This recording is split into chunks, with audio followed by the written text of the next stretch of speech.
Hi everybody, this is Dan Stolbarger. Welcome to this week's KFIR Middle East update as we look back over the last week, the week of December 18th.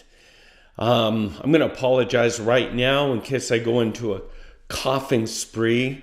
Last week was a hard one. I've been very sick.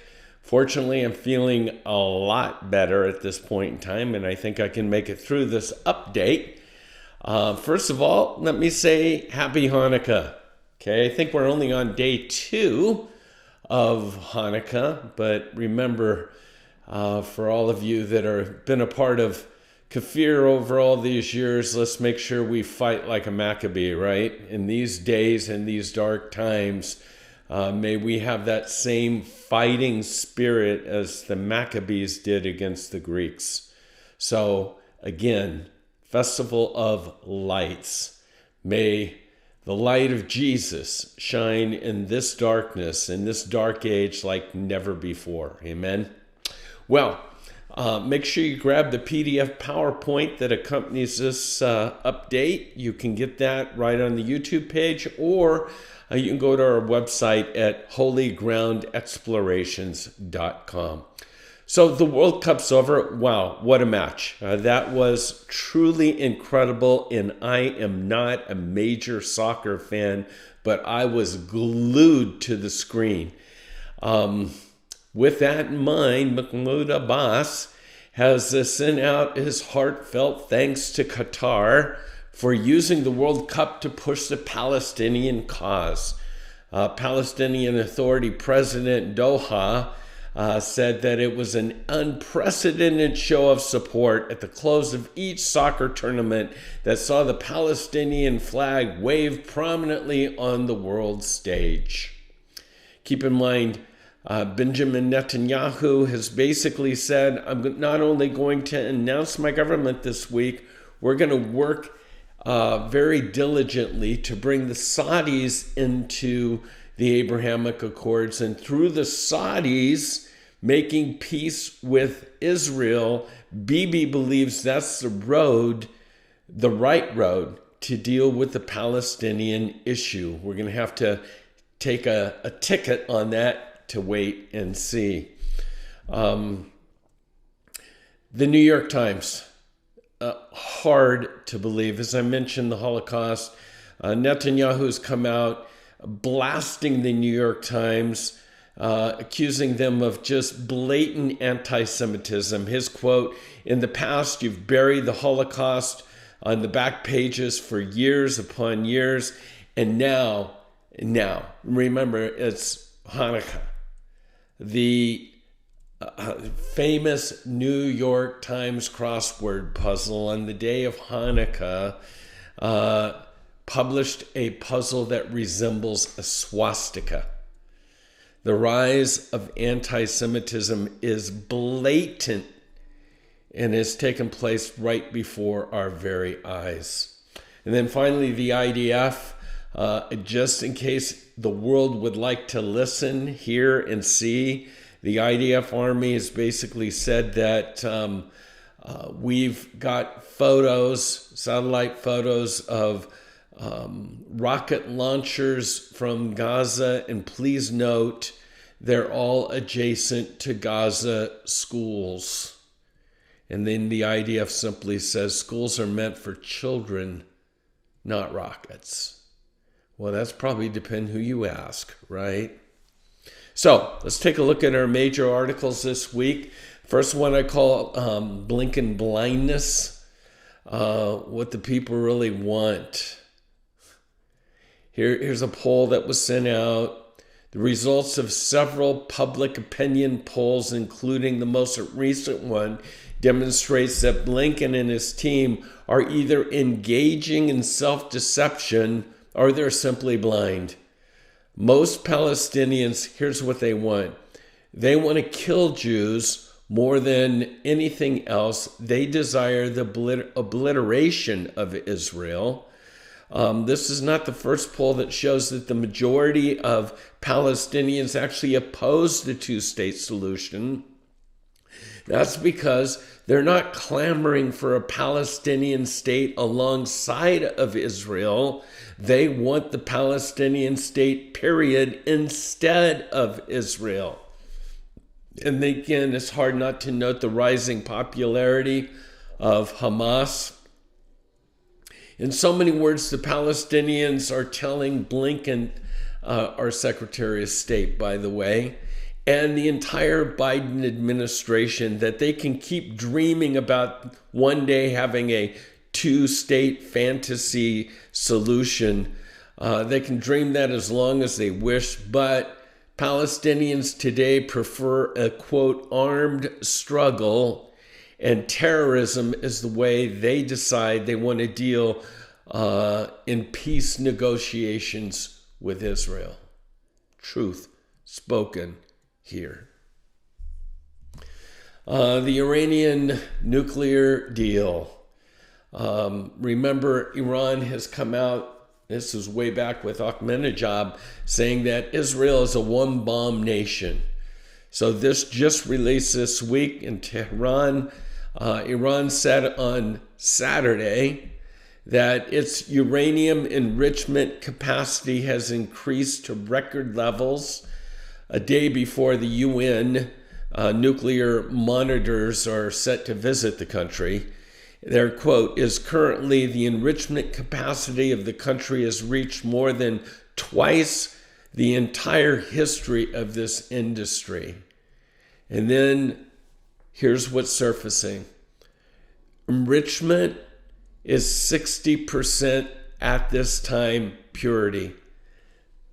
A tick away, a technical step from weapons grade level 90%. Experts say that the amount that Iran possesses now can create one nuclear bomb. Remember, Ahmadinejad said Israel's a one-bomb nation. And so Iran now has enough 60% enriched uranium to reprocess that into fuel for at least one nuclear bomb. And mark my words, there's no détente here, right? They get it, they will use it. Mark my words. And again, as I mentioned this week, Netanyahu will officially form his government.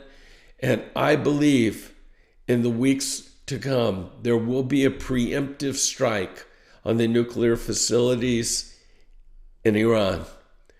And regardless if it's Israel alone or if there's others that come alongside, I truly believe that's on the horizon. Well, where's Russia?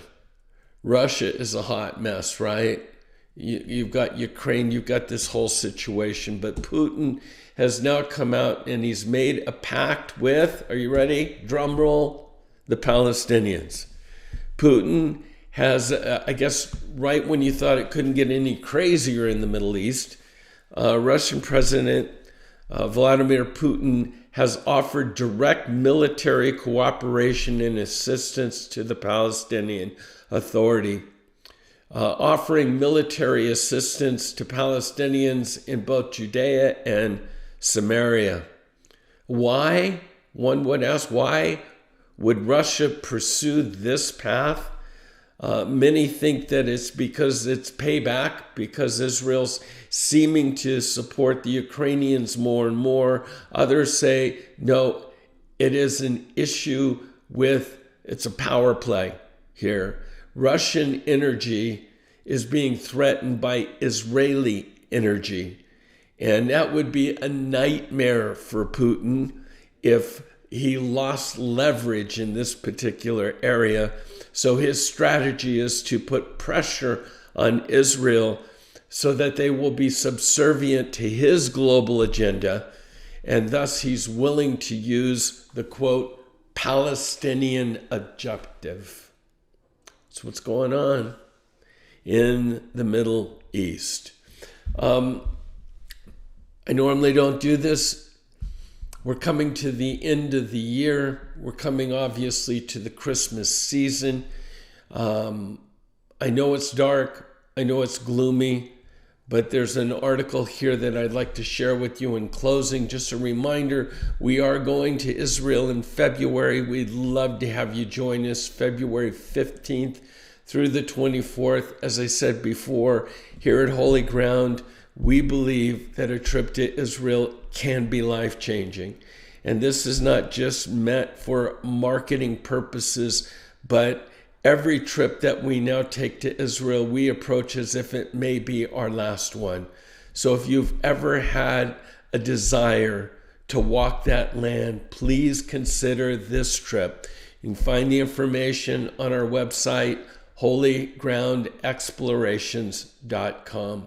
Well, last article simply says, welcoming light into dark times. More than 60 years ago, Reverend J.H. Taggart, he wrote, Jesus Christ did not come to make life easy, but rather to make men great. During the holiday season, for a number of religions, when many may feel as if they're going through dark times, this little sermonette may offer some welcome light. There was a man who lived 1900 years ago. This man not only spoke with an accent, he also lived with an accent. This is what really distinguished him from all others. His accent in life was not, what can I get out of life, but what can I give to life? His accent was not how comfortable could he be, but rather how comfortable he could make others. His accent was not in helping himself, but in helping others. His accent was not on his own health, but on how healthy he could make others. His accent was on living a full, his accent was on living a full and rich and loving life. His accent was on loving others. The accent on love won't make your life any easier. It will get you into trouble because you're going to see things that you can no longer overlook or bypass. You may still have the aching back and the weak heart, but the accent on life will point you to the purpose of life, the meaning of life, and the joy of life. Again, remember, Jesus did not come to make life easy, but rather to make men great. Rise up, O men of God, in these days. Let your light so shine that it will dispel this darkness. This is our Middle East report for this week. God bless you. I think I'm going to make it without that coughing spree I told you about. And Merry Christmas. From all of us here at Holy Ground, we wish you shalom.